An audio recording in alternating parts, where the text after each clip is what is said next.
नमस्कार, म ओजस्वी आचार्य। आज मेरो विद्यालय बन्द छ।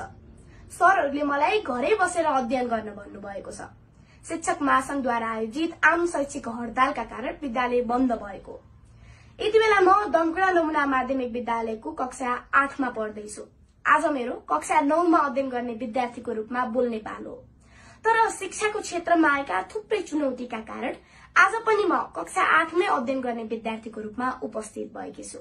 त्यो पनि विद्यालयबाट होइन, आफ्नै घरबाट। हामी सबैलाई अवगत नै छ, हाम्रा गुरुहरू विगत 14 दिनबाट काठमाडौँ स्थित आन्दोलनमा हुनुहुन्छ। ज्ञापन पत्र, धरना र अनसनबाट शुरू गरिएको यो आन्दोलन सामुदायिक विद्यालयको पठन पाठन नै ठप्प हुने गरी अगाडि बढिरहेको छ। शैक्षिक सत्र 2080 को नतिजा प्रकाशन गर्न पनि बाँकी नै छ।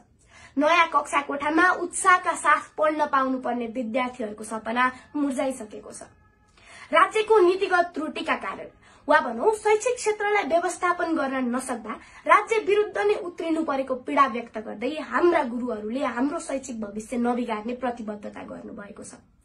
तर शैक्षिक सत्रको सुरुमै भएको यो आन्दोलनले गर्दा शिक्षाको क्षेत्रमा ठूलो चुनौती आउने कुरा शिक्षाका जानकारहरूले बताउनु भएको छ।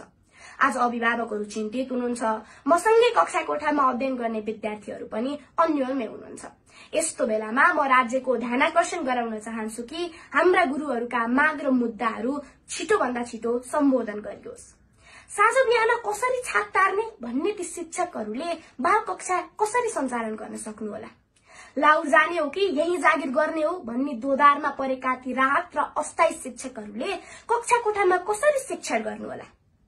शिक्षक निमुखो र कमजोर रहँदासम्म शैक्षिक जनशक्ति व्यवस्थापन हुँदैन भन्ने कुरामा हाम्रा राज्यका सञ्चालकहरू अबुझ हुनु हुँदैन। हामीलाई हाम्रो गुरुहरूप्रति भरोसा छ। अहिले भइरहेको शैक्षिक क्षतिलाई न्यूनीकरण गर्नका लागि हाम्रा गुरुहरूले कुनै न कुनै विकल्पको खोजी गर्नुहुनेछ। आज देशैभरि रहनुभएका गुरुहरूको आन्दोलनप्रति म नैतिक समर्थन गर्दै राज्यसँग आग्रह गर्न चाहन्छु कि हाम्रा गुरुहरूलाई छिटोभन्दा छिटो कक्षा कोठामा फिर्ता पठाउने वातावरण बनोस्। धन्यवाद।